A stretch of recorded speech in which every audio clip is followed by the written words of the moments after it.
Introduction. Communication is the lifeblood of human interaction. It is the invisible thread that connects people, cultures, and ideas across time and space. From the earliest cave paintings to modern digital messaging, communication has always been at the core of how we understand the world and each other. It is more than just the exchange of words or information. It is the foundation of relationships, the engine of progress, and the key to resolving conflict, inspiring action, and building communities.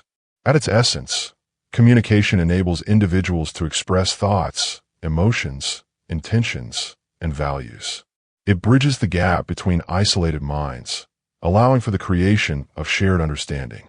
Language, whether spoken, written, or signed, allows people to convey abstract concepts, narrate experiences, and build collective knowledge. But communication goes far beyond verbal expression. It encompasses body language, facial expressions, tone of voice, and even silence. These nonverbal cues often carry more weight than the words themselves, offering depth and nuance to human interaction. In personal relationships, communication is the glue that binds people together. Trust, empathy, and intimacy all flourish when people feel heard and understood. Misunderstandings, on the other hand, often arise from poor communication, unspoken expectations, vague messages, or assumptions left unclarified. The strength of any relationship, whether romantic, familial, or platonic, depends largely on the ability to communicate openly, honestly, and respectfully. In professional settings, communication is equally vital. The success of teams, organizations, and leaders hinges on how effectively they convey vision, provide feedback, and foster collaboration. A well-communicated goal can galvanize a workforce, while a poorly delivered message can sow confusion and discontent. Leaders who communicate transparently and listen actively are more likely to earn the trust and commitment of their teams. In a globalized world, where cross-cultural interactions are commonplace, the ability to communicate across cultural and linguistic boundaries becomes an indispensable skill. Understanding different communication styles and being sensitive to cultural contexts can prevent misinterpretation and foster mutual respect. The power of communication also lies in its role in conflict resolution. Disagreements, whether between individuals, groups, or nations, often stem from differences in perception and values. Through dialogue and active listening, parties can explore these differences, identify common ground, and work toward solutions that are equitable and sustainable. Communication creates space for empathy and understanding, allowing adversaries to see each other as people rather than abstract opponents. It transforms confrontation into conversation and promotes reconciliation over retaliation. Beyond interpersonal relationships, communication is the vehicle through which social change is mobilized. History is replete with examples of powerful oratory, poignant writing, and courageous expression that have inspired movements and reshaped societies. From the speeches of Martin Luther King Jr. to the writings of Malala Yousafzai, effective communicators have the ability to awaken conscience, rally support, and challenge injustice. Their words become catalysts for awareness, action, and transformation. In the digital age, communication has become faster, broader, and more complex. Social media platforms, video conferencing, and instant messaging have revolutionized how people connect, learn, and work. While these tools have made communication more accessible, they have also introduced challenges: misinformation, reduced attention spans, and the loss of nuance in online discourse. The power of communication, therefore, must be wielded with responsibility. Digital literacy, critical thinking, and ethical engagement are essential in navigating the modern information landscape. Education plays a central role in nurturing effective communication. Teaching individuals how to express themselves clearly, listen actively, and interpret messages accurately is crucial in preparing them for both personal and professional success. Communication is not merely a soft skill. It is a strategic asset that enhances problem-solving, creativity, and emotional intelligence. Communication is more than a tool. It is a human imperative. It shapes identities, influences perceptions, and determines outcomes. Whether through a comforting word, a persuasive argument, or a compelling story, communication holds the power to connect us, move us, and change us. Its impact is as profound as it is pervasive, touching every facet of life and every corner of society. When we harness this power with intention, empathy, and integrity, we unlock our fullest potential, not just as individuals, but as a collective humanity. Why communication fails? Communication can fail for a wide variety of reasons, many of which are deeply rooted in human psychology, social dynamics, cultural contexts, and technological limitations. At its core, communication is the process of transmitting information, ideas, feelings, or intentions from one party to another. For communication to succeed, it requires clarity, mutual understanding, shared context, and an appropriate medium. When any of these elements break down, the entire communicative act can fail, sometimes with serious consequences. One of the most common causes of communication failure is a lack of clarity. When a message is vague, ambiguous, or poorly constructed, the receiver may interpret it differently from what the sender intended. This can happen in both verbal and written communication. Ambiguous language, excessive jargon, or unclear syntax can cloud the intended meaning. For example, a poorly worded email in a corporate environment can cause confusion about a task's urgency or scope, leading to missed deadlines or incorrect execution. Another significant reason for communication failure is the absence of active listening. Often, people listen not to understand but to respond, which means they may miss key points or emotional undertones in what the other person is trying to convey. When one or both parties in a conversation are not fully present or are distracted, misunderstandings are almost inevitable. This is especially critical in emotionally charged conversations, where the inability to listen empathetically can escalate conflicts rather than resolve them. Cultural differences also play a vital role in communication breakdowns. Different cultures have different norms regarding directness, nonverbal cues, eye contact, tone, and formality. What might be considered assertive in one culture could be seen as rude in another. Without a shared cultural understanding, messages can be misinterpreted or entirely lost. In globalized settings, where teams from various cultural backgrounds collaborate, these misunderstandings can derail projects, damage relationships, and hinder productivity. Language barriers further compound communication issues. Even when people speak a common language, regional dialects, idioms, and colloquialisms can cause confusion. When people are communicating in a language in which they are not fluent, they may struggle to express themselves accurately or to grasp subtle nuances, which can lead to frustration and miscommunication. Emotions often interfere with effective communication. When individuals are angry, anxious, or stressed, their ability to express themselves clearly or to interpret others' messages accurately diminishes. Emotional states can lead people to project assumptions onto others' words, hear unintended criticism, or respond defensively. In such scenarios, communication fails not because the message was inherently flawed, but because emotional filters distorted its transmission and reception. Psychological biases also interfere with communication. Confirmation bias, for example, leads people to interpret messages in ways that reinforce their existing beliefs. Selective perception can cause individuals to focus on certain elements of a message while ignoring others, especially if they feel threatened or criticized. Stereotypes and assumptions about the other person's intentions or background can create invisible barriers that prevent genuine understanding. Power dynamics within relationships or organizations can stifle open communication. When people fear judgment, retaliation, or marginalization, they may withhold information, speak in guarded terms, or avoid communication altogether. Similarly, people in positions of authority may overestimate how clearly they communicate or may assume their instructions are understood and accepted without checking for feedback or comprehension. This can lead to top-down communication that is ineffective or counterproductive. Technological mediation can also lead to communication failure. Emails, texts, and instant messages lack tone, facial expression, and body language, essential components of human interaction. Without these cues, the likelihood of misinterpretation increases. Sarcasm, humor, or emotional nuance can easily be lost or misunderstood in text, leading to offense or confusion. Additionally, poor connectivity, software glitches, or unfamiliarity with digital platforms can further disrupt communication, especially in virtual work environments. Noise, whether literal or metaphorical, plays a substantial role in communication failure. In a physical sense, background noise can make it hard to hear or concentrate.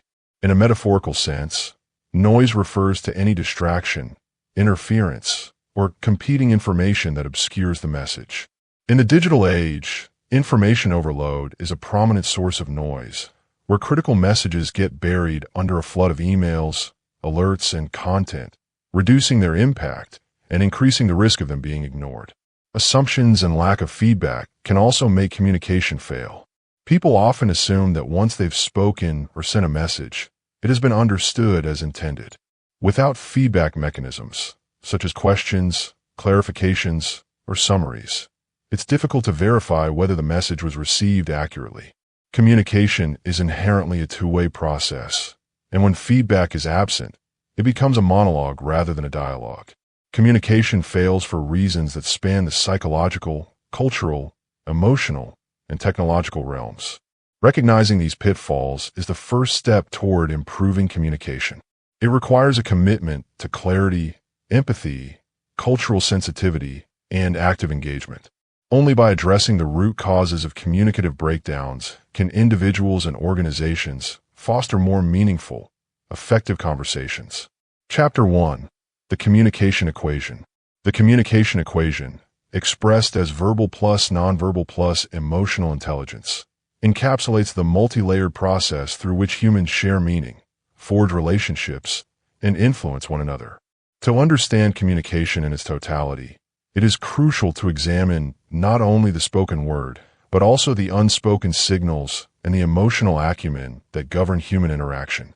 These three components, verbal communication, nonverbal communication, and emotional intelligence, do not operate in isolation.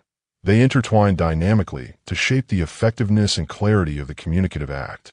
Verbal communication forms the most recognizable layer of the communication process.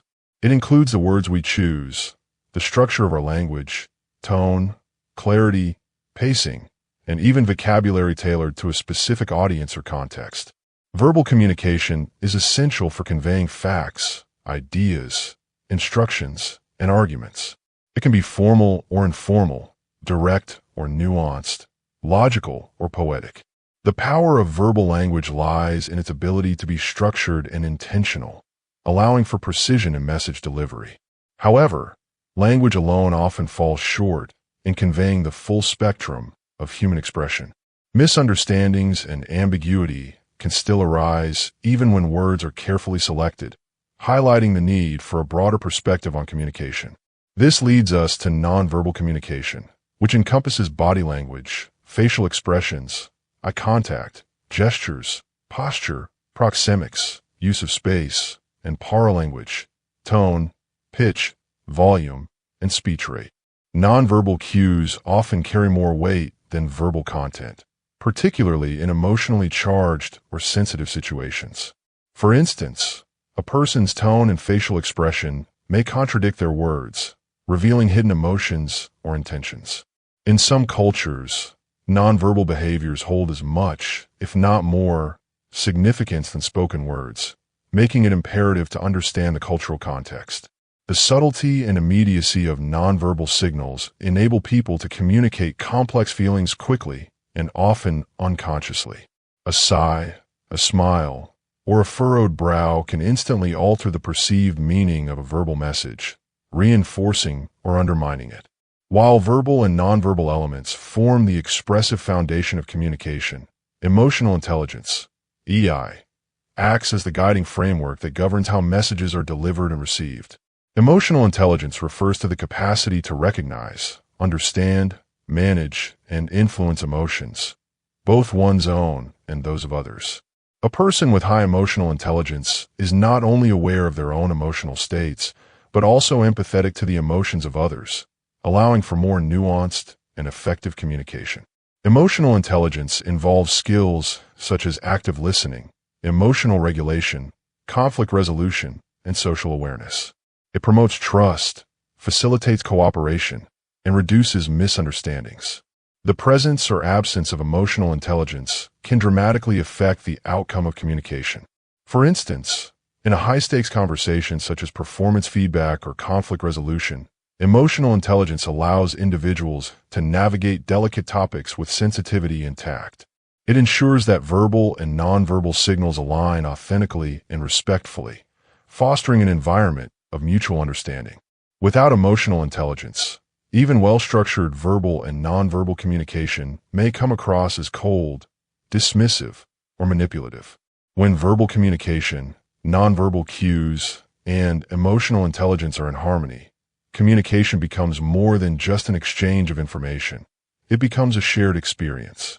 This triadic model suggests that effective communication is not just about what is said or how it is said, but also why it is said and how it is received. Misalignment among these elements often results in mixed signals or breakdowns in communication. For example, someone might say they are fine, verbal, while avoiding eye contact and exhibiting closed body language, nonverbal, all while lacking awareness of their own emotional discomfort, low emotional intelligence. The listener, picking up on these inconsistencies, may struggle to respond appropriately. The communication equation underscores the need for a holistic approach. Focusing solely on verbal eloquence or body language without emotional self-awareness can render communication ineffective or even damaging. At the same time, developing emotional intelligence without the ability to articulate thoughts or read nonverbal signals may limit one's ability to influence or inspire. In an age defined by digital communication, where face-to-face interactions are increasingly supplemented or replaced by virtual ones, the integration of these three components becomes even more vital. Emojis, video calls, and written tone all become proxies for nonverbal and emotional cues. The challenge is to maintain congruence and emotional resonance across these mediums. Whether in leadership, education, customer service, or personal relationships, mastery of the communication equation is a foundational skill that underpins trust, collaboration, and success. Communication is more than a set of tools. It is the lifeblood of relationships, organizations, and society at large. Each component of the equation has its own depth, but it is their integration that defines the quality and effectiveness of any interaction. Starting with verbal communication, it's important to acknowledge that it serves as the primary carrier of explicit meaning. But language is not static. It shifts based on culture, context, generation, and even emotion. The same sentence can convey vastly different meanings depending on intonation, timing, or audience. Moreover, communication styles, whether assertive, passive, or aggressive, are all rooted in verbal habits shaped by upbringing, experience, and social conditioning. Precision in language can resolve conflict, inspire action, and foster clarity. Yet, even the most eloquent words can fall flat or backfire if they are disconnected from nonverbal alignment or emotional sensitivity. In other words, the impact of our words is not determined solely by their dictionary definition, but by the intention behind them and how they are perceived. Nonverbal communication, often referred to as body language, plays a critical role in reinforcing or contradicting verbal messages. In fact, research has suggested that a significant portion of the emotional meaning in communication is conveyed nonverbally.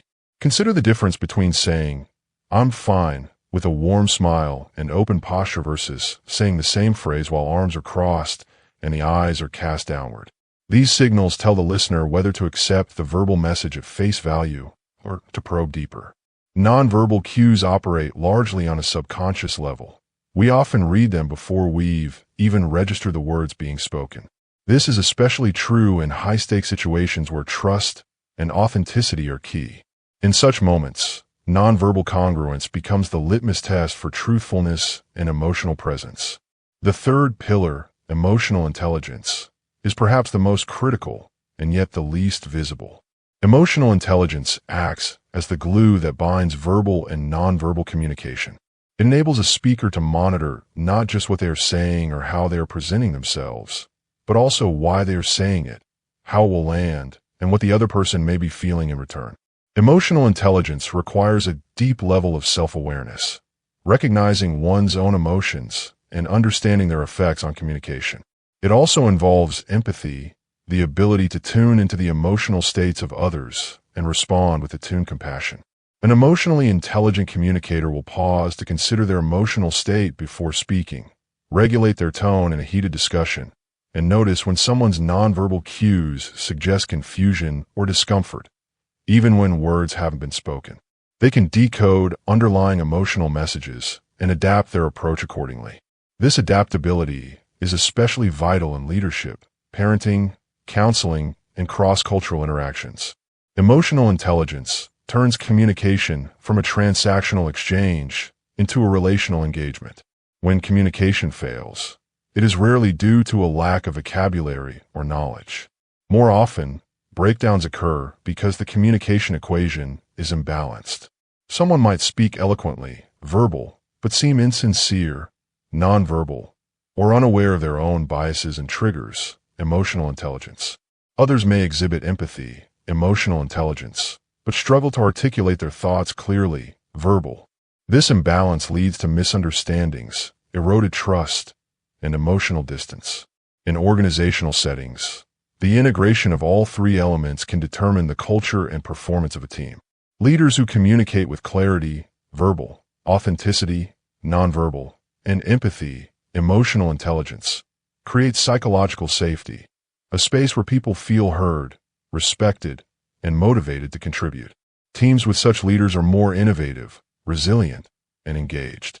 In contrast, when any part of the equation is ignored, say, a manager who uses the right words but maintains closed-off body language and shows little emotional attunement, the result could be confusion, resistance, or disengagement. Education also provides a fertile ground for applying the communication equation. Teachers and mentors who align their verbal instructions with positive nonverbal behavior and emotionally intelligent responses create environments where students feel supported and understood. This has a direct impact on learning outcomes and student well-being.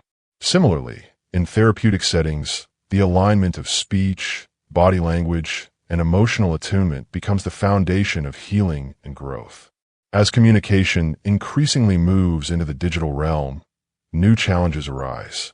Written communication, whether via email, text, or social media, strips away many nonverbal cues. Tone becomes harder to interpret, and emotional subtleties can be lost. Emojis, punctuation, and formatting are attempts to bridge this gap, but they are imperfect substitutes. In digital communication, emotional intelligence becomes even more crucial. One must become skilled at reading between the lines, expressing empathy through text, and being mindful of how a message may be interpreted in the absence of tone or facial expression. Communication is not just about transferring data, it is about building bridges. It is the means through which we understand ourselves, connect with others, and navigate the complexities of human relationships. The equation verbal plus nonverbal plus emotional intelligence is a map, not just for better communication, but for deeper understanding, authentic leadership, and compassionate engagement with the world around us. Listening versus speaking. Listening and speaking are two foundational elements of human communication, each serving a distinct yet interconnected role in the exchange of ideas, emotions, and information. Though they are often paired together in discussions of effective communication, listening and speaking are separate skills that require different cognitive and emotional capacities. Understanding their differences and how they complement each other is crucial for developing meaningful interactions in personal, academic, and professional contexts. Listening is fundamentally a receptive process. It involves not only hearing the words being spoken, but also actively interpreting and understanding their meaning. True listening demands attention, patience, and often a suspension of one's own urge to respond or interject. It is an internal, quiet engagement that requires empathy and openness. A good listener is not merely silent, but mentally present, absorbing not just the content but the tone, emotion, and intent behind the speaker's words. Listening fosters connection because it signals to the speaker that their thoughts are valued and respected. It encourages depth in conversation, allowing for the exploration of complex topics and the resolution of conflict. In many ways, listening is the more selfless act. It places the speaker at the center and prioritizes understanding over expression. Speaking, in contrast, is an expressive process. It is the outward projection of thoughts, ideas, and feelings through language. Speaking requires clarity, confidence, and often a degree of assertiveness. It is a proactive act of shaping reality, presenting arguments, sharing stories, issuing instructions, or persuading others. While speaking might appear to dominate a conversation, its effectiveness is deeply tied to the speaker's awareness of their audience and a context. A skilled speaker adapts their tone, pace, and vocabulary to fit the listener's needs, aiming for resonance rather than dominance. Speaking is about making oneself known, which can be both empowering and vulnerable. It carries the responsibility of choosing words that are thoughtful and impactful. Despite these differences, the most effective communication emerges when listening and speaking are balanced. In practice, they exist in a dynamic interplay. A conversation thrives when each participant listens deeply and speaks thoughtfully, responding not just to the words said but to the meanings behind them. Listening informs speaking. It allows a person to tailor their responses more effectively, while speaking enhances listening by inviting further depth and clarification. In many situations, such as debates, negotiations, therapy, or leadership, listening often holds more power than speaking.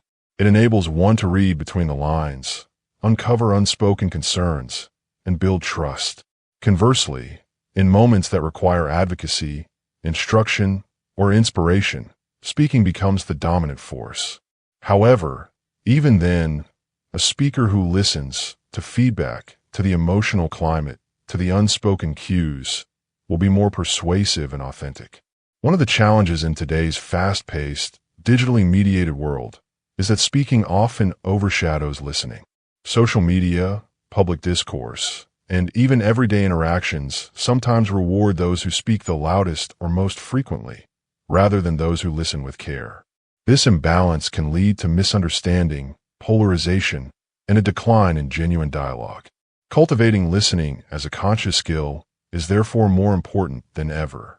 It requires training, humility, and intentional practice. Similarly, speaking with purpose and sensitivity is an art that demands more than just vocabulary. It requires emotional intelligence and a nuanced understanding of timing and context. The role of perception and feedback. Perception and feedback are two fundamental components that profoundly influence the process and effectiveness of communication. Their roles are intricately interwoven into the fabric of every communicative act, shaping how messages are sent, received, and interpreted. Understanding these concepts helps clarify why communication sometimes succeeds and other times fails, even when the same words are used. Perception in communication refers to the process through which individuals interpret and make sense of the messages they receive. This process is inherently subjective, shaped by personal experiences, cultural background, emotions, attitudes, expectations, and even physiological states. When a message is conveyed, the sender encodes it based on their own perspective, while the receiver decodes it using theirs. This gap between encoding and decoding is where perception becomes critical. Because perception is filtered through personal lenses, the same message can mean different things to different people. For instance, a comment meant as constructive criticism might be perceived as a personal attack by someone with low self-esteem or a history of negative feedback. Similarly, cultural factors play a significant role in shaping perception. A gesture or phrase that is polite and respectful in one culture might be considered rude or dismissive in another. This variation in interpretation underscores the necessity of awareness and sensitivity to different perceptual frameworks in effective communication. Perception is not static. It evolves over time with new experiences and changing contexts. A message that once seemed offensive may later be understood differently when more information is available or when the context is reevaluated. In this way, perception is both a product and a determinant of communication, constantly influencing and being influenced by the interactions it helps shape. Feedback, on the other hand, is the mechanism through which communicators can gauge the effectiveness of their messages. It is the response given by the receiver back to the sender, and it serves as a vital loop that completes the communication cycle. Feedback can be verbal or nonverbal, immediate or delayed, direct or indirect, and it functions as a mirror reflecting how a message has been perceived. The role of feedback is multifaceted. First, it provides validation. When a sender receives positive feedback, it reinforces that the message was understood as intended.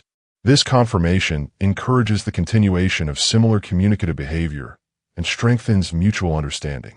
In contrast, negative or corrective feedback indicates a disconnect between intention and perception, prompting the sender to clarify, reframe, or restate the message. Second, feedback fosters adaptability. Effective communicators use feedback to adjust their messages in real time, modifying tone, language, or approach based on the cues they receive. This is particularly important in interpersonal or group communication, where responsiveness to others' reactions helps maintain engagement and alignment. For example, a speaker noticing puzzled expressions in the audience might slow down or simplify their explanations. Also, feedback enhances learning and growth. In educational, professional, and personal contexts, constructive feedback helps individuals improve their communication skills and broaden their perspectives. It contributes to the development of emotional intelligence, as it requires and cultivates empathy, self-awareness, and active listening. The interplay between perception and feedback is crucial. Feedback is inherently influenced by perception, and perception is refined through feedback. If a person perceives a message negatively, their feedback will likely reflect that interpretation, which then informs the sender of the gap between intended and received meanings. This ongoing cycle of exchange allows for mutual calibration of understanding and intentions. However, for perception and feedback to serve their roles effectively in communication, certain conditions must be met. There needs to be openness and trust between communicators, as defensive or closed attitudes can distort both perception and feedback. There must also be a willingness to listen actively and interpret feedback constructively rather than dismissively. Communication competence, which includes clarity, empathy, and responsiveness, is essential to navigate the nuances of perception and the value of feedback. In essence, perception and feedback are not merely auxiliary elements of communication. They are central to its very function. They determine how messages are constructed, how meaning is derived, and how relationships are formed or fractured. Effective communication is less about the words spoken and more about how those words are perceived and responded to. Recognizing and mastering the dynamics of perception and feedback leads to more meaningful, accurate, and impactful communication in all spheres of life. Chapter 2. Clarity is king. Being concise and clear when communicating is a vital skill in both personal and professional contexts. It reflects a deep understanding of the subject matter and respect for the time and attention of the audience. Clarity and conciseness are not merely stylistic choices. They are foundational to effective communication. When someone expresses themselves with precision and brevity, they are more likely to be understood, remembered, and respected. Conciseness in communication means expressing ideas using the fewest words necessary without sacrificing meaning or depth. This doesn't imply omitting important details or simplifying complex ideas to the point of distortion. Instead, it's about trimming unnecessary words, avoiding redundancies, and removing jargon or filler that doesn't add value. Being concise requires discipline and often a rigorous editing process. It involves choosing words carefully and deliberately, ensuring every sentence serves a purpose. People often believe that longer messages seem more thoughtful or thorough, but in reality, verbosity can obscure the core message and dilute its impact. Clarity, on the other hand, is about making sure that the message is easily understood. It involves using straightforward language and structuring thoughts logically. Clear communication anticipates the audience's needs, background knowledge, and potential questions. This means avoiding ambiguous terms, defining unfamiliar concepts, and providing context when necessary. Clear communicators understand that it's not enough to convey a message. They must ensure it lands with the intended meaning. The synergy between clarity and conciseness is where true communicative power lies. Being concise without being clear leads to cryptic or overly terse messages that may confuse rather than inform. Conversely, being clear but long-winded can result in disengagement, especially in fast-paced settings where attention spans are limited. The goal is to distill complex thoughts into digestible and accessible forms without stripping away nuance or depth. Improving one's ability to communicate concisely and clearly requires practice and self-awareness. It often starts with active listening and thoughtful observation. By noticing how others respond to our words, whether they ask follow-up questions, seem confused, or disengage, we can gauge how effectively we're getting our point across. It also helps to plan communications ahead of time, especially in writing, where there is more opportunity to revise and refine.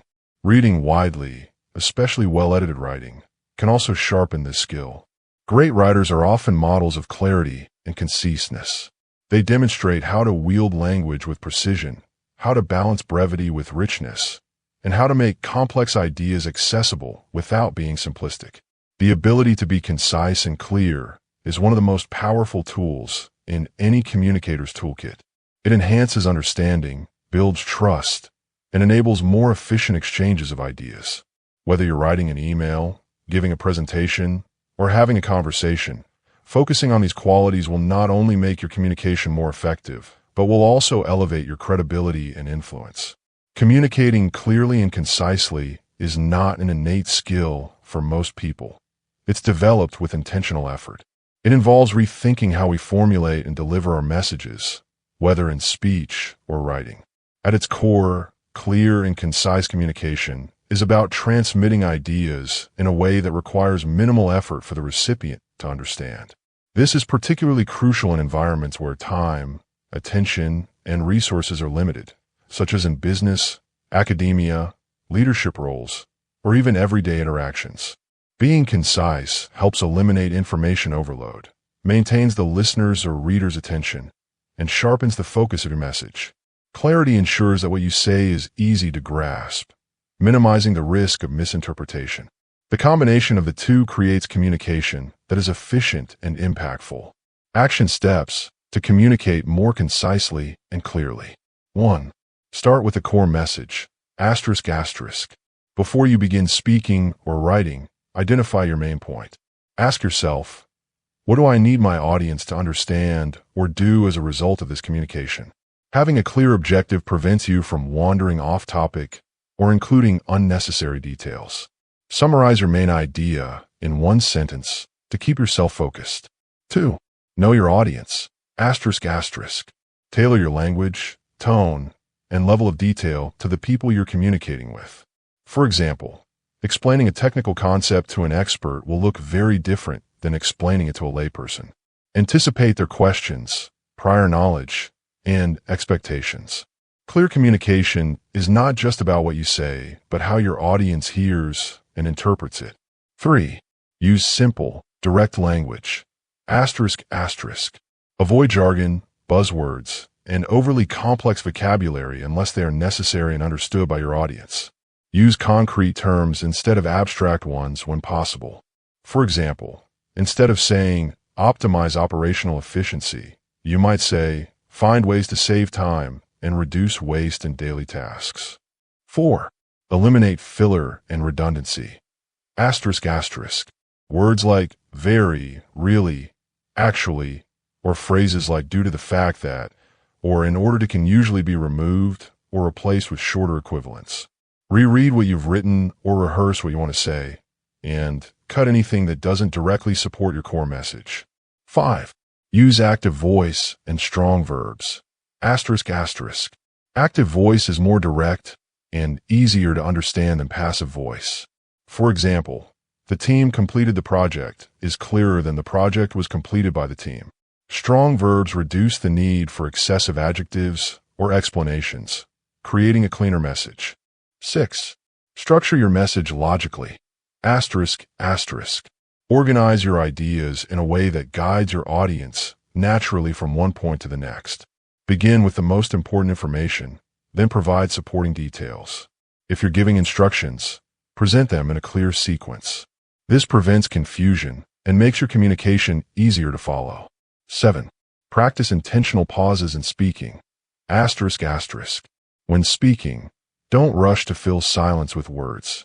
Use pauses to gather your thoughts and allow your audience to absorb your message.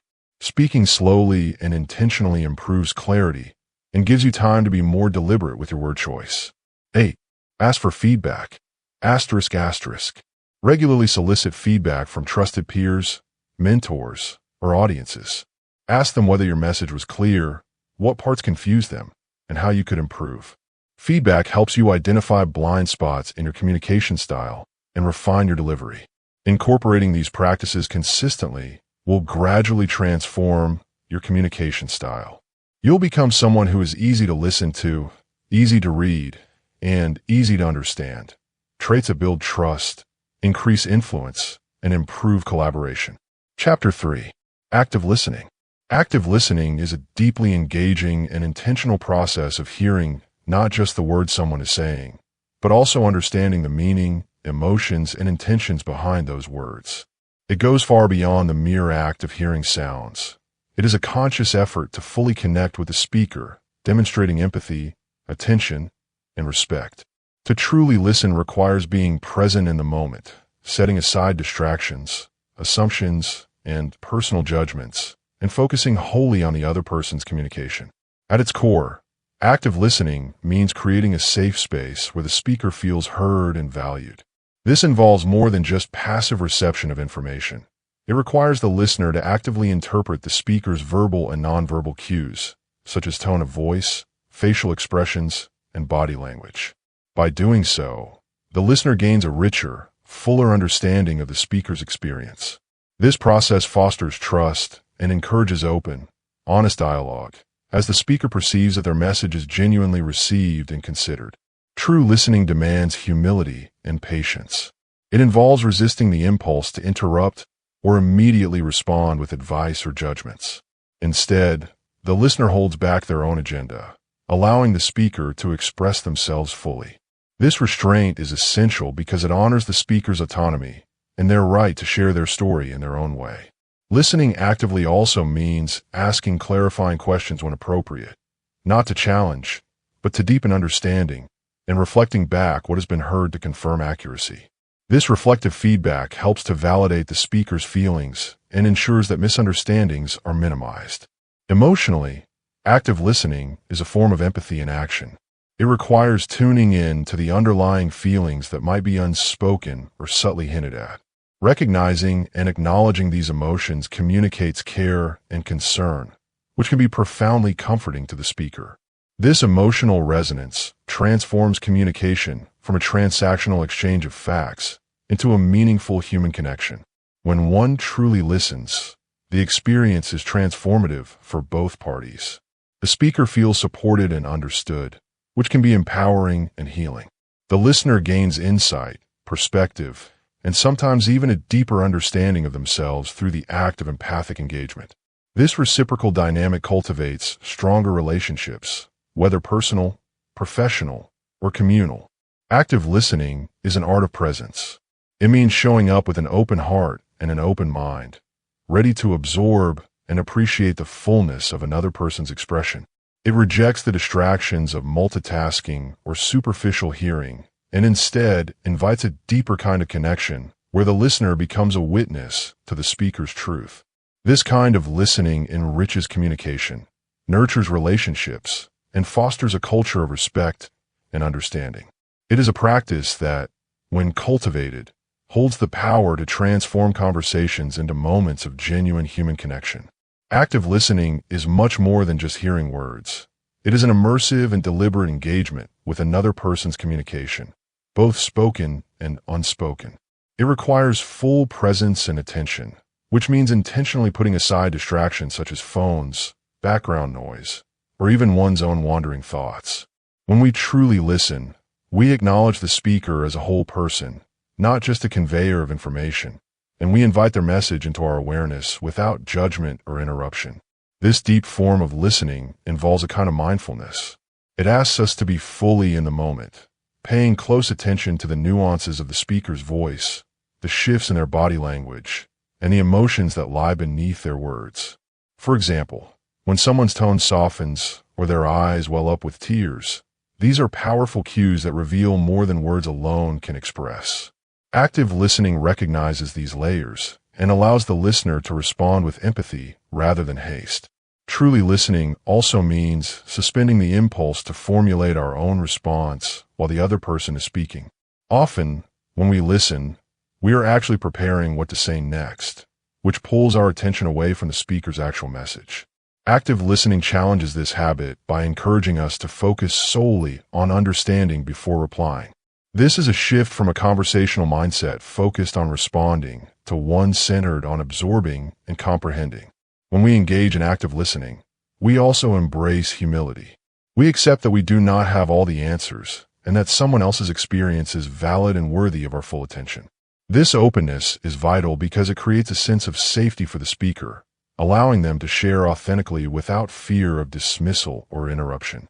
Emotionally, active listening requires empathy, the ability to step into another person's shoes and feel what they might be feeling. This empathic connection is communicated through both verbal acknowledgments, like, "I hear you," or "that sounds really tough," and nonverbal signals, such as nodding, maintaining eye contact, or leaning slightly forward. These gestures show that the listener is engaged and cares deeply about the speaker's experience.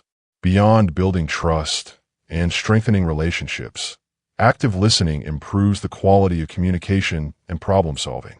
By fully understanding the speaker's perspective, misunderstandings are reduced, and solutions can be more thoughtfully crafted. It also fosters mutual respect and collaboration, whether in personal conversations, workplaces, or community settings. Action steps to practice active listening. To move from understanding the concept of active listening to practicing it, here are some concrete steps you can take. Be present and minimize distractions before engaging in conversation. Put away devices, turn off background noises, and physically position yourself to focus on the speaker. This shows respect and signals your readiness to listen. Use open body language *, maintain eye contact without staring, nod occasionally, and lean slightly toward the speaker. Avoid crossing your arms or looking around, which can signal disinterest. Listen without interrupting *, allow the speaker to finish their thoughts fully before responding. Resist the urge to jump in with your own opinions or solutions, even if you feel you know what they might say next. Reflect and paraphrase *, periodically summarize or paraphrase what the speaker has said. For example, "What I'm hearing is that you feel overwhelmed by your workload." This confirms your understanding and helps clarify any ambiguities. Ask clarifying questions * when appropriate. Ask questions that invite the speaker to elaborate, such as, "Can you tell me more about that?" Or, "How did that make you feel?" These questions demonstrate genuine curiosity and deepen the conversation. Acknowledge emotions *, pay attention to emotional undertones and validate them. Saying things like, "It sounds like that was really frustrating for you," helps the speaker feel seen and understood. Avoid judgments and advice * focus on understanding rather than evaluating or fixing. If you want to offer advice, wait until the speaker asks for it, or until you have fully grasped their perspective. Practice patience *, sometimes silence is powerful. Allow for pauses and don't rush to fill every moment with words. This gives the speaker time to process and reflect. Check your own biases * be aware of any preconceived notions or assumptions that might color how you interpret the speaker's message. Strive to listen with fresh ears and an open mind.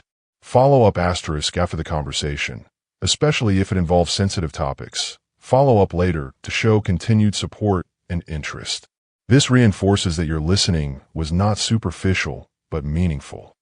By integrating these actions into daily interactions, active listening can become a natural and transformative habit. It nurtures stronger connections, fosters empathy, and promotes clearer, more effective communication. Active listening techniques. Several techniques enhance active listening, such as mirroring, summarizing, and empathizing, each contributing to deeper and more effective communication.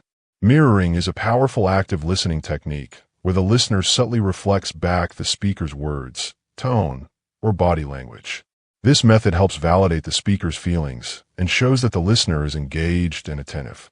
By repeating or paraphrasing key phrases or emotions expressed by the speaker, mirroring creates a sense of connection and reassurance. It encourages the speaker to continue sharing and clarifies understanding, as it provides immediate feedback. Mirroring is not about mimicry, but rather about demonstrating that the listener is tuned into both the content and the emotional undertones of the conversation. When done skillfully, it fosters trust and openness, making the speaker feel heard and valued. Summarizing is another vital technique within active listening that involves condensing the main points of what the speaker has shared into a brief, clear restatement. This approach helps to confirm comprehension and organize information, which can be particularly useful in complex or emotionally charged discussions. Summarizing signals to the speaker that their message has been absorbed and allows for any misunderstandings to be corrected on the spot. It also aids the listener in processing and retaining information, providing a way to keep the conversation on track.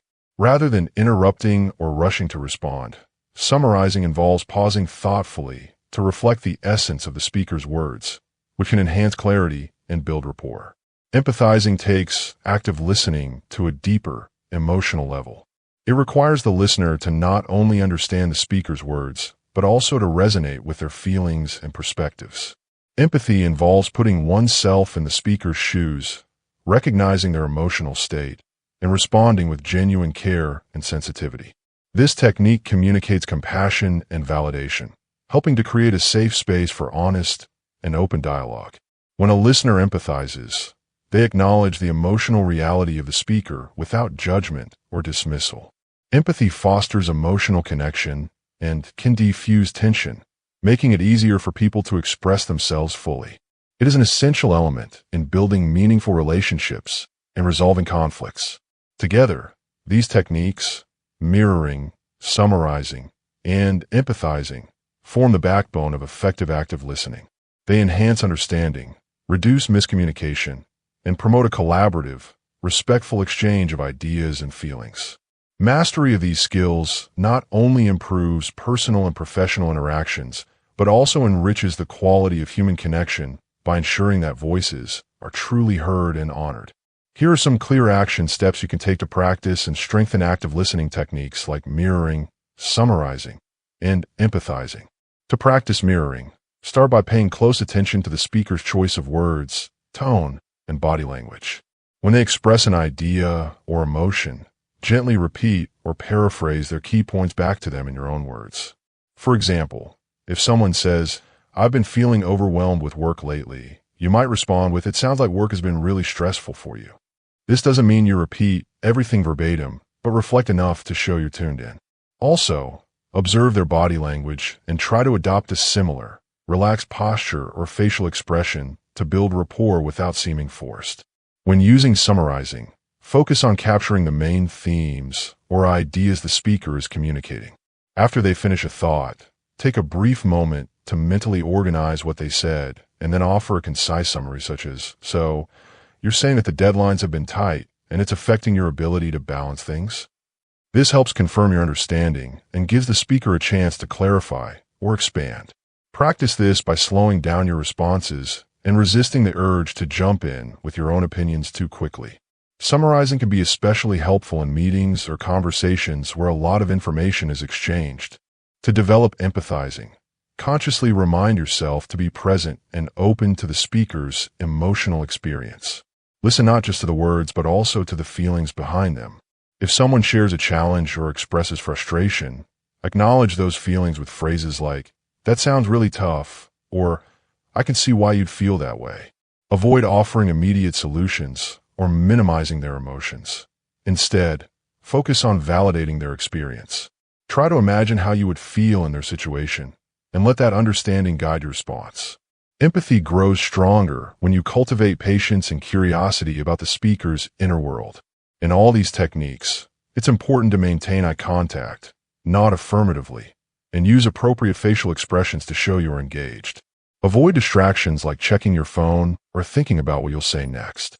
Finally, practice regularly, whether in casual conversations, professional settings, or even role-playing exercises, to build confidence and make active listening a natural habit. By taking these steps, you'll enhance your communication skills and foster more meaningful connections. Listening blockers. Listening blockers are obstacles or distractions that interfere with the listener's ability to focus on and process the speaker's message effectively. One common listening blocker is prejudgment or bias. When a listener has preconceived notions or judgments about the speaker or the topic, it creates a mental barrier that prevents open-minded listening. Instead of hearing the message as it is, the listener filters the information through their biases, which can distort understanding and lead to misinterpretation or dismissal of important points. Another significant blocker is distractions, both internal and external. External distractions include environmental noise, interruptions, or uncomfortable settings, all of which pull the listener's attention away from the speaker. Internal distractions, on the other hand, involve personal thoughts, worries, or emotional reactions that occupy the listener's mind, making it difficult to focus on the conversation. For example, if someone is preoccupied with a stressful deadline, their ability to actively listen diminishes considerably. Emotional reactions also pose a powerful listening blocker. When a listener experiences strong emotions such as anger, frustration, or anxiety, these feelings can overshadow the content of the message. Instead of listening objectively, the listener may become defensive or reactive, which hinders comprehension and constructive dialogue. Emotional interference can also lead to selective listening, where only parts of the message that align with the listener's feelings are absorbed. The tendency to formulate responses while the speaker is talking is another common barrier. Often, listeners focus more on what they're going to say next rather than fully absorbing the speaker's words. This disrupts the natural flow of listening and prevents genuine understanding. When the mind is busy preparing a reply, it loses the subtle nuances of the speaker's message, including tone and emotion. Assumptions and stereotypes create similar issues. When listeners make assumptions about what the speaker is going to say or categorize them into a stereotype group, they may not give full attention to the actual content.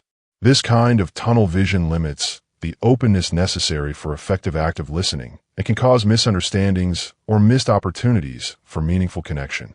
A less obvious blocker is language or cultural differences. Misunderstandings can arise if the listener and speaker do not share the same linguistic background or cultural context. Variations in idioms, slang, tone, or communication styles can confuse the listener, leading to partial or incorrect interpretations of the message. Information overload can also interfere with active listening. When a speaker provides too much information at once or speaks too quickly, the listener's brain may struggle to keep up, causing parts of the message to be lost or ignored. This often results in frustration and decreased engagement, making the listener more likely to tune out or miss critical points. Physical and mental fatigue significantly impact listening ability as well. When a listener is tired, their concentration wanes, reducing their capacity to process and retain information. Fatigue can dull awareness, slow cognitive processing, and increase the likelihood of distraction, all of which weaken the quality of listening. Lastly, lack of interest or motivation to listen can be a substantial blocker. If the topic is perceived as irrelevant, boring, or unimportant, the listener's engagement diminishes. Without genuine curiosity or intent to understand, active listening becomes superficial, and the communication exchange loses its effectiveness. Chapter 4. Body Language and Tone. Body language and tone play a pivotal role in communication, often conveying far more than the actual words spoken. These nonverbal cues are integral to how messages are interpreted and understood in everyday interactions. Body language encompasses a wide array of physical behaviors, including facial expressions, gestures, posture, eye contact, and movements. Each of these can reveal emotions, intentions, and attitudes, sometimes even contradicting what is being verbally communicated. Tone, on the other hand, refers to the vocal quality or manner in which something is said. It includes elements such as pitch, volume, speed, and intonation. The tone of voice can completely change the meaning of a sentence. For example, a phrase that is said with enthusiasm may be encouraging, whereas the same phrase delivered with sarcasm or impatience can feel dismissive or hostile. Together, body language, and tone offer a rich tapestry of information that helps people to interpret not just the content of the message, but also the emotional subtext and the speaker's true feelings. Reading nonverbal cues effectively requires paying close attention and developing an awareness of subtle signals. It involves observing the congruence between what is being said and how it is being expressed. For example, someone might verbally express agreement, but their crossed arms and lack of eye contact could suggest reluctance or discomfort. This discrepancy often reveals internal conflicts or unspoken feelings. Similarly, microexpressions, brief, involuntary facial expressions, can provide clues about a person's genuine emotions, even if they are trying to hide them. Understanding context is crucial when interpreting body language and tone. Cultural differences, personal habits, and situational factors all influence how nonverbal communication is expressed and perceived. A gesture that is positive in one culture might be offensive in another. Therefore, reading nonverbal cues accurately often requires sensitivity to the individual's background and the environment in which the interaction occurs. Using nonverbal cues effectively also involves consciously managing your own body language and tone to enhance communication. Being aware of how your posture, facial expressions, and voice can affect the message you want to convey helps in building rapport and trust. For example, maintaining open body language and steady eye contact can foster a sense of confidence and honesty. A calm, steady tone can help de-escalate tense situations, while varied intonation can keep listeners engaged and convey enthusiasm. Nonverbal communication is especially important in situations where words might fall short or when dealing with emotional or sensitive topics. It allows people to connect on a deeper level by expressing empathy, understanding, and support without necessarily speaking. In professional settings, mastering body language and tone can improve negotiations, presentations, and team dynamics by reinforcing positive intentions and clarifying messages. Here are some practical action steps you can take to improve your understanding and use of body language, tone, and nonverbal cues in communication. Start by developing strong observational skills. Practice paying close attention to people's facial expressions, gestures, posture, and eye contact in everyday conversations. Notice any inconsistencies between what they say and their nonverbal signals. Become more self-aware of your own body language and tone. Record yourself speaking or ask for feedback from trusted friends or colleagues to identify habits that may unintentionally convey the wrong message. Learn to manage your facial expressions consciously. Practice maintaining a relaxed, open face that matches the message you want to communicate, and avoid expressions that could be interpreted as negative, such as frowning or looking disinterested. Work on maintaining appropriate eye contact. This means looking at the person you're speaking with long enough to show engagement, but not so long that it becomes uncomfortable. Adjust based on cultural norms. Pay attention to your posture and gestures. Adopting an open posture, uncrossed arms and legs, signals approachability and confidence. Use gestures to emphasize key points, but avoid excessive or distracting movements. Practice modulating your tone of voice. Experiment with varying your pitch, speed, and volume to express enthusiasm, empathy, or authority, depending on the context. Record yourself to notice patterns and improve. Develop empathy by trying to understand the emotions behind others' nonverbal cues. When you detect signs of discomfort, stress, or excitement, respond with appropriate verbal reassurance or body language, such as nodding or leaning slightly forward.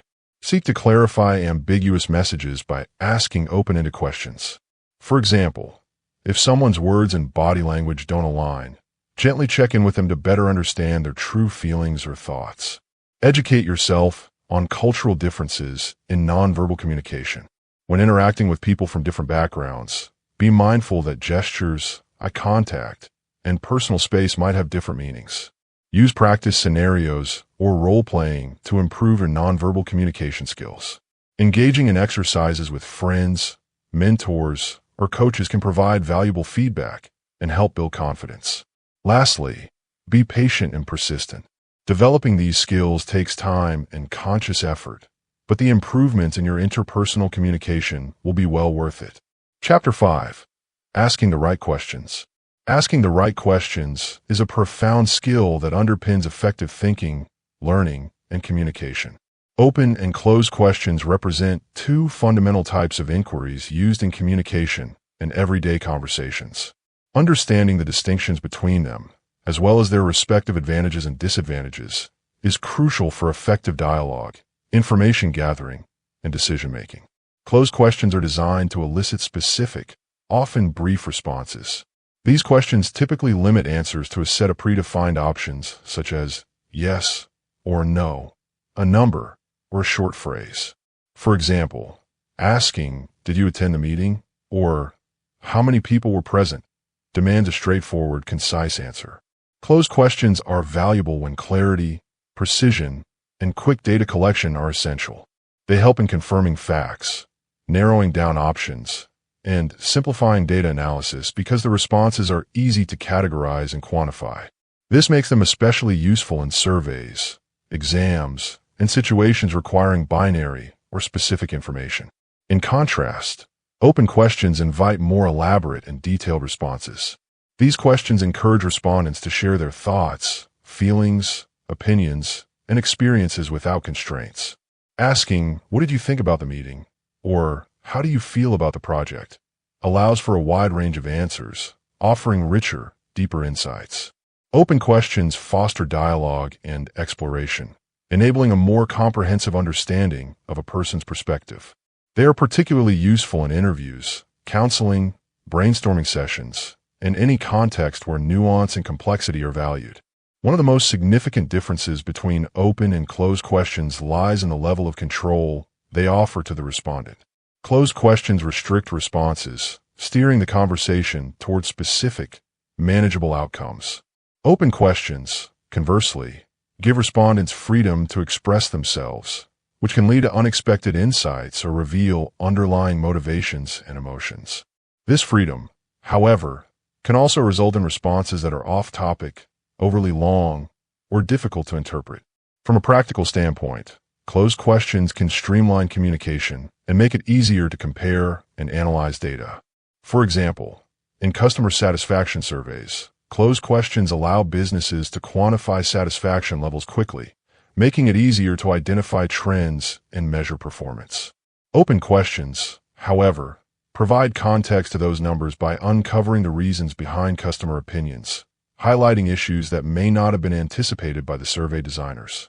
In education, the balance between open and closed questions can significantly influence learning outcomes. Closed questions are excellent for testing factual knowledge and ensuring that students understand specific concepts. However, open questions encourage critical thinking, creativity, and the ability to articulate ideas. They challenge learners to connect concepts, synthesize information, and apply knowledge in novel ways. Teachers often use open questions to spark discussions and promote deeper engagement with the material. Another consideration is the emotional and relational impact of question types. Open questions demonstrate interest and respect for the respondent's viewpoint, often creating a more empathetic and supportive environment. This makes them valuable in counseling, therapy, and any setting where building trust and rapport is important. Closed questions, while efficient, may come across as interrogative or limiting if used excessively, potentially stifling communication. Here are some clear action steps you can take to effectively use open and closed questions in various situations. 1. Define your objective asterisk before asking questions. Clarify what you want to achieve, whether it's gathering specific data, exploring ideas, or understanding feelings. 2. Choose question types accordingly. Asterisk use closed questions when you need precise, concise answers or to confirm facts.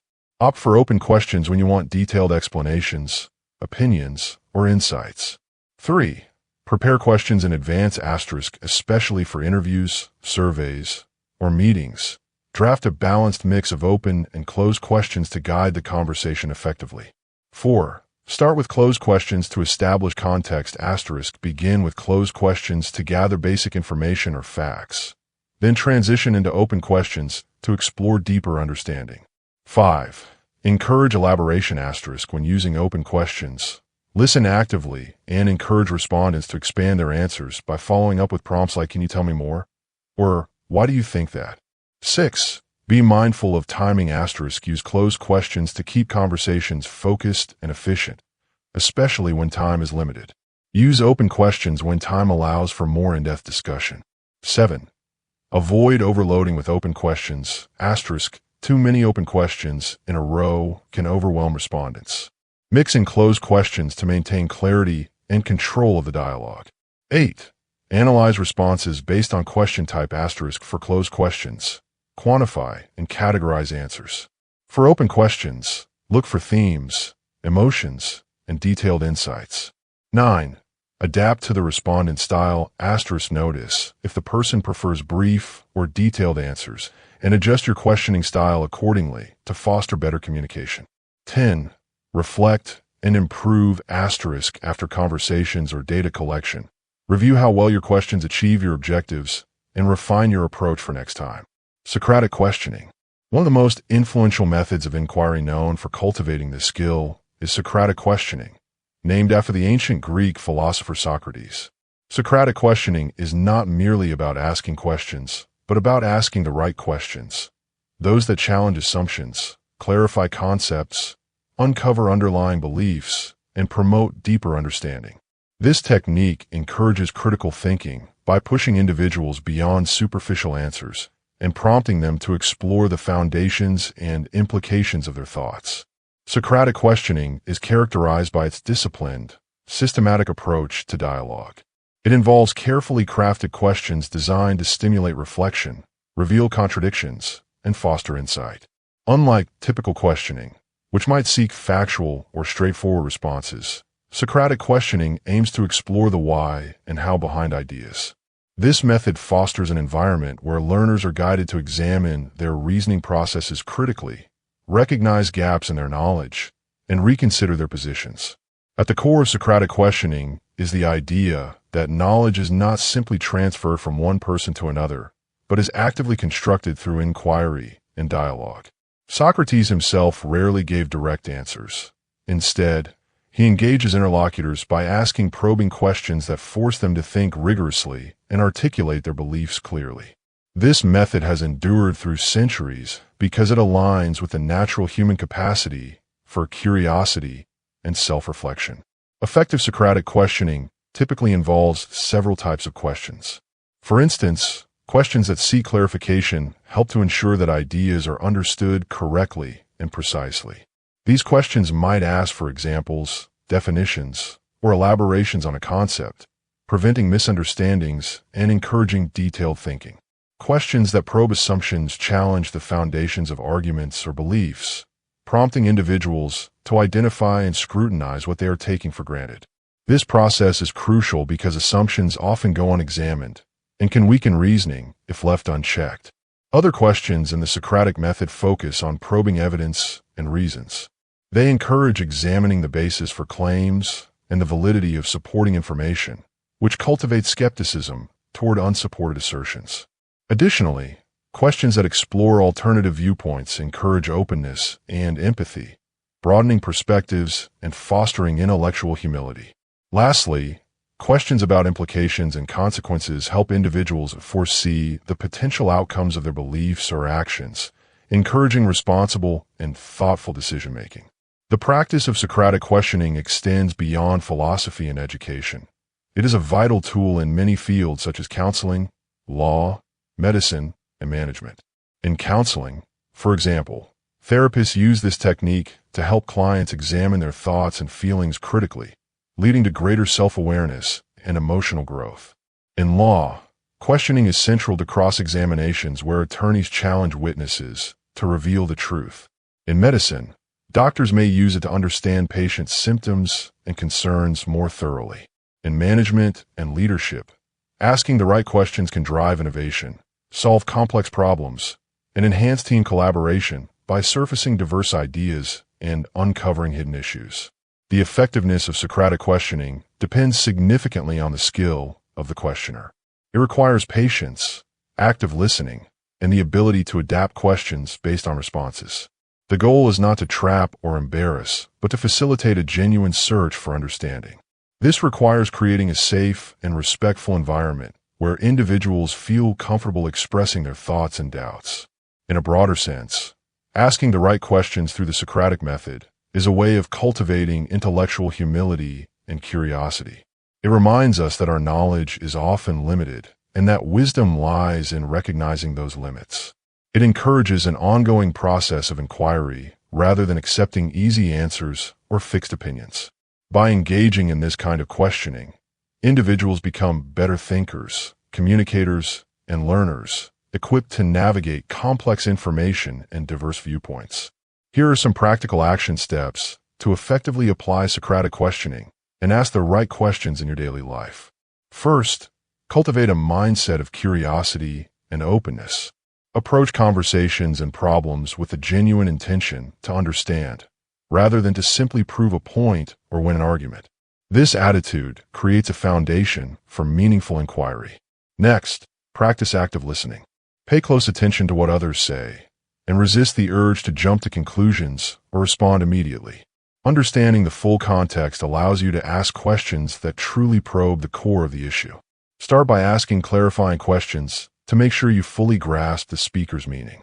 For example, you might say, "Can you explain what you mean by that?" Or, "Could you give me an example?" These questions help avoid misunderstandings and establish a shared understanding. Then, challenge assumptions respectfully by asking questions such as, "What are you assuming here?" Or, "How do you know this is true?"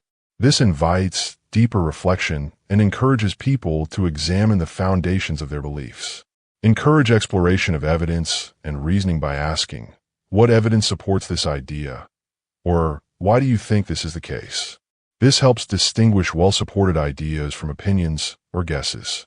Invite consideration of alternative viewpoints with questions like, "What might someone who disagrees say?" Or, "Are there other ways to look at this?" This fosters open-mindedness and broadens perspective.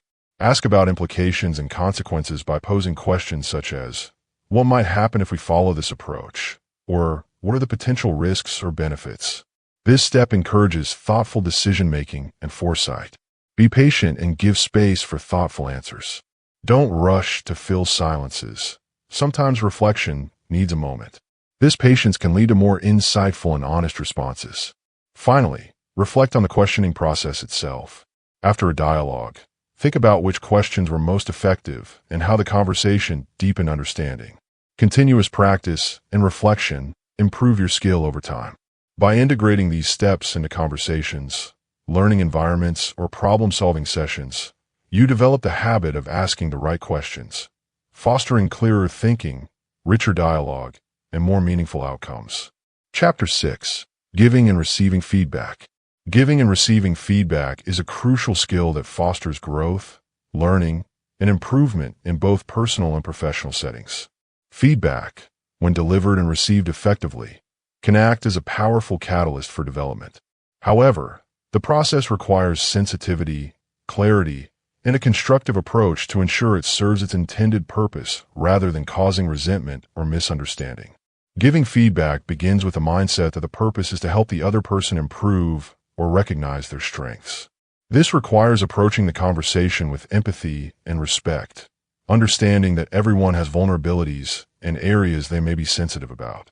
Constructive criticism, in particular, should be framed positively, focusing on specific behaviors or outcomes rather than personal traits. It is important to avoid vague or general comments because they often confuse rather than clarify. Instead, the feedback should be clear, concrete, and actionable, allowing the receiver to understand exactly what behavior or result needs adjustment and how to improve it. The tone and delivery of feedback are as important as the content. Using I statements helps to express observations without sounding accusatory, such as, "I noticed that the report missed some key details," rather than, "You didn't do the report well." This subtle shift reduces defensiveness and encourages a more open dialogue. Moreover, feedback should be timely, given as close to the event or behavior as possible so that it remains relevant and easier to connect to the specific context. It's also beneficial to balance negative or corrective feedback with positive reinforcement. Highlighting what the individual is doing well alongside areas that need improvement fosters motivation and a sense of fairness. This balanced approach reassures the receiver that their efforts are recognized and valued, rather than just criticized. When receiving feedback, An open and receptive attitude is key. This means actively listening without interrupting or immediately defending oneself. Sometimes, the initial reaction to feedback can be emotional or defensive, but taking a moment to breathe and consider the points calmly helps in extracting the valuable insights behind the comments. Asking clarifying questions can also demonstrate a willingness to understand and learn, such as, "Can you give me an example of when that happened?" Or, "What would you suggest I do differently next time?" Understanding that feedback is not a personal attack, but a tool for improvement helps to depersonalize criticism and focus on growth. Reflecting on the feedback after the conversation allows time to process and formulate an action plan for change. Showing appreciation for the feedback, regardless of its nature, reinforces a positive communication loop and encourages others to share their observations in the future. Certain techniques are especially effective in delivering constructive criticism. The feedback sandwich, for example, involves starting with positive feedback, addressing the area needing improvement in the middle, and ending on an encouraging note. While sometimes criticized for sounding formulaic, when done sincerely, it helps to cushion the impact of negative feedback and maintain motivation. Another approach is focusing on the behavior, impact, and future framework. This technique involves describing the specific behavior observed, explaining the impact it had on the team, project, or individual, and suggesting ways to improve or alter the behavior moving forward. This method keeps the feedback objective and forward-looking rather than dwelling on past mistakes. Using specific examples and avoiding generalizations makes feedback more tangible. Instead of saying, "You're not a good communicator," it is more constructive to say, "In yesterday's meeting, some of your points were unclear, which led to confusion about the project timeline." This specificity helps the receiver understand exactly what needs to be addressed. It is also essential to tailor the feedback approach to the individual's personality and communication style.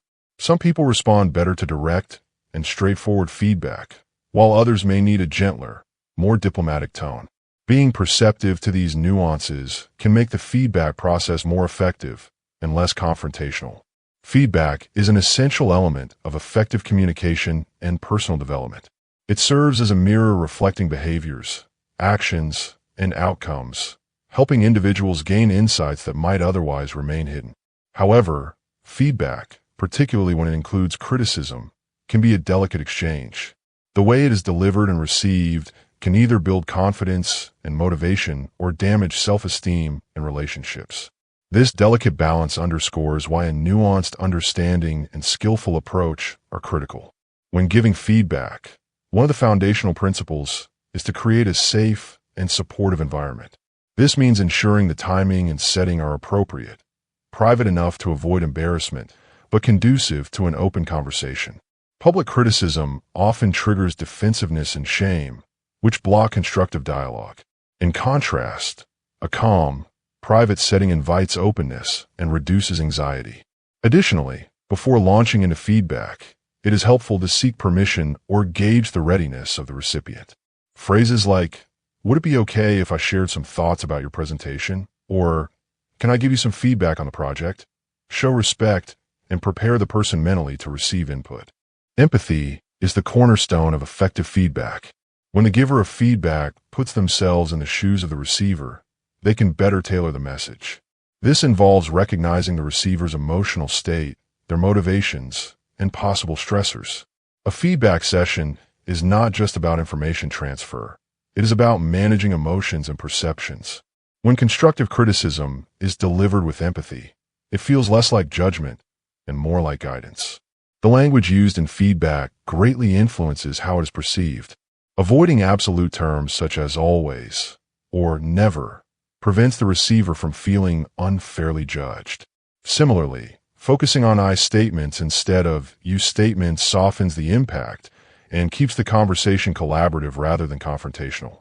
For example, "I felt that the report could have included more data to support the conclusions," invites reflection, whereas "you didn't include enough data" can sound accusatory. It is also vital to maintain a clear focus on behaviors and results rather than on personality traits or intentions. Criticizing the person's character can cause defensiveness and resentment, whereas discussing observable behaviors is objective and actionable. For instance, commenting on how deadlines were missed or how communication could be clearer is productive, but labeling someone as lazy or careless is destructive. Constructive criticism should always be accompanied by suggestions or support for improvement. Feedback without guidance leaves the recipient confused about what steps to take next and can lead to frustration. Offering specific, realistic, and achievable recommendations not only clarifies expectations, but also demonstrates the giver's investment in the recipient's success. Another important aspect is to be mindful of the balance between positive and negative feedback. Excessive criticism can demoralize, while too much praise without honesty can breed complacency. This balance maintains motivation and engagement. When delivering critical feedback, it is helpful to acknowledge what the person is doing well, as it reassures them that their efforts are seen and valued. Receiving feedback is equally, if not more, challenging. It requires a level of emotional intelligence and self-awareness. Often, people react defensively because feedback can trigger feelings of vulnerability or inadequacy. However, cultivating a growth mindset, viewing feedback as an opportunity to learn rather than a judgment, can transform how feedback is processed. The receiver's role is to listen actively, without interrupting or mentally preparing a rebuttal while the other person is speaking. This attentive listening signals respect and openness. Clarifying questions are a useful tool when receiving feedback. They help ensure understanding and show engagement. Questions like, "Can you explain what you mean by that?" or "What would you suggest I do differently?" turn the feedback into a dialogue and demonstrate a proactive attitude toward improvement. It is important to separate the emotional response from the content of the feedback. Taking time to reflect before responding allows the receiver to process the information thoughtfully, rather than reacting impulsively. Sometimes, writing down the feedback and contemplating its implications can aid in this process. Among the techniques for delivering constructive criticism, the feedback sandwich is widely known. While some criticize it for seeming formulaic or insincere, when used genuinely, it effectively cushions the negative feedback between two layers of positive comments. This method helps to maintain morale and demonstrates appreciation while addressing areas for growth. The behavior, impact, future technique is especially powerful because it contextualizes the feedback. By explaining the specific behavior observed, the impact it had on the project, team, or outcomes, and suggesting a way forward, the feedback becomes more meaningful and solution-oriented. It helps the receiver understand why the behavior matters and how changing it can produce better results. Another valuable approach is to use objective data whenever possible to support the feedback. This removes ambiguity and subjectivity from the conversation. For example, referencing missed deadlines, sales figures, or customer feedback provides concrete evidence that can be analyzed and acted upon. Also, feedback should be tailored to the individual's preferences and communication style. Some individuals appreciate straightforward and blunt feedback, while others may benefit from a softer, more diplomatic approach. Understanding cultural differences is also essential, as norms about directness and criticism vary widely across cultures. It is also important to remember that feedback is not a one-time event, but part of an ongoing dialogue. Regular feedback sessions prevent surprises, build rapport, and normalize the exchange of constructive criticism. This continuous feedback loop encourages incremental improvement and reduces anxiety associated with performance reviews or evaluations. Mastering the art of giving and receiving feedback is a journey that demands patience, practice, and reflection. It involves developing self-awareness, emotional intelligence, and communication skills. When done well, feedback not only improves individual performance but also strengthens relationships, builds trust, and fosters a culture of openness and continuous learning. When preparing to give feedback, start by choosing the right time and place, somewhere private and calm where the person feels comfortable. Before jumping in, ask if it's a good moment to share your thoughts, so they're mentally ready and receptive. Focus on being empathetic and respectful. Think about how you'd want to hear the feedback if the roles were reversed. Use I statements to share your perspective without sounding accusatory. Instead of pointing fingers, describe the specific behavior you noticed and explain the impact it had. This keeps the conversation objective and less personal. Balance your feedback by recognizing what's going well alongside areas that need improvement. This way, the person feels valued and motivated rather than just criticized. Whenever possible, offer clear suggestions or support on how to improve. This turns feedback into a helpful guide, not just a critique. When you're on the receiving end, practice active listening. Give the person your full attention and resist the urge to interrupt or defend yourself immediately. Try to understand their point of view fully and ask clarifying questions if something isn't clear. This shows you're engaged and willing to learn. Take a moment to reflect on the feedback, separating your emotions from the content. It's okay to ask for some time to think it over before responding or making changes. Finally, thank the person for their honesty. Appreciating feedback encourages a healthy, ongoing dialogue. Remember, feedback is most effective when it's a continuous conversation, not a one-time event. Make it a habit to check in regularly, both to give and receive feedback. This helps build trust and reduces any anxiety around performance discussions. How to receive feedback without defensiveness. Receiving feedback without defensiveness is a skill that can greatly enhance personal growth, relationships, and professional development. At its core, it requires cultivating a mindset of openness and curiosity rather than one of judgment or self-protection. When someone offers feedback, it's natural to feel a surge of emotion, whether it's embarrassment, frustration, or even anger. This emotional reaction is often what fuels defensiveness, creating a barrier to truly hearing and understanding the other person's perspective. To move beyond defensiveness, the first step is to recognize that feedback is not a personal attack, but an opportunity to gain insight. This shift in perception helps to create emotional distance from the immediate feelings of discomfort. Instead of reacting impulsively, it helps to pause and breathe, allowing the initial emotional charge to settle. This moment of pause is crucial because it gives you control over your response rather than letting your automatic defensive instincts take over. Listening attentively plays a vital role in receiving feedback constructively. This means focusing fully on the speaker without interrupting or preparing counterarguments while they are talking. Active listening involves not only hearing the words, but also trying to understand the intention behind the feedback.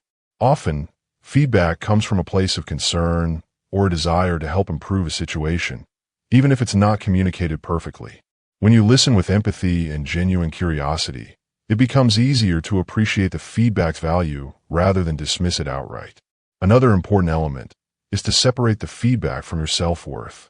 It's easy to conflate criticism with personal failure, but they are not the same. Feedback addresses specific behaviors or outcomes and does not define your overall value as a person. By maintaining this distinction, you can approach feedback with less emotional charge and more willingness to learn. Responding thoughtfully rather than defensively involves acknowledging the feedback without immediately justifying or denying it. Simple phrases like, "Thank you for sharing that," or "I appreciate your perspective," can demonstrate openness and respect for the other person's viewpoint. This approach encourages further dialogue and shows maturity, even if you don't fully agree with all the points being made. Sometimes, it's helpful to ask clarifying questions to better understand the feedback. This can reveal specifics that might otherwise be missed and demonstrates a commitment to growth. Questions like, "Can you give me an example of when you noticed this?" or "What would you suggest I do differently?" can turn the feedback into a productive conversation rather than a confrontational exchange. It's also important to reflect on feedback privately and objectively after the initial conversation. Taking time to consider the input without the pressure of immediate response allows you to evaluate its merit thoughtfully. This reflection can reveal insights you might have overlooked in the moment and help you decide what changes, if any, you want to make. Building a habit of receiving feedback without defensiveness doesn't happen overnight. It requires ongoing practice and self-awareness. Cultivating emotional intelligence, particularly self-regulation and empathy, can make a big difference in how you process and respond to criticism. Over time, as you experience the benefits of constructive feedback, improved skills, stronger relationships, greater trust, your natural response to feedback can shift from resistance to appreciation. Conclusion. Thank you for joining me on this journey to master the art of effective communication. Remember, Communication is more than just exchanging words. It's about connecting, understanding, and building meaningful relationships. By practicing active listening, expressing yourself clearly, and adapting to your audience, you can transform your interactions both personally and professionally. Effective communication is a skill that grows with intention and practice. Keep applying these principles daily, stay open to feedback, and embrace the power of empathy. With time, you'll find that your ability to communicate effectively not only opens doors, but also fosters trust, collaboration, and success. Thank you for listening, and here's to your continued growth and success.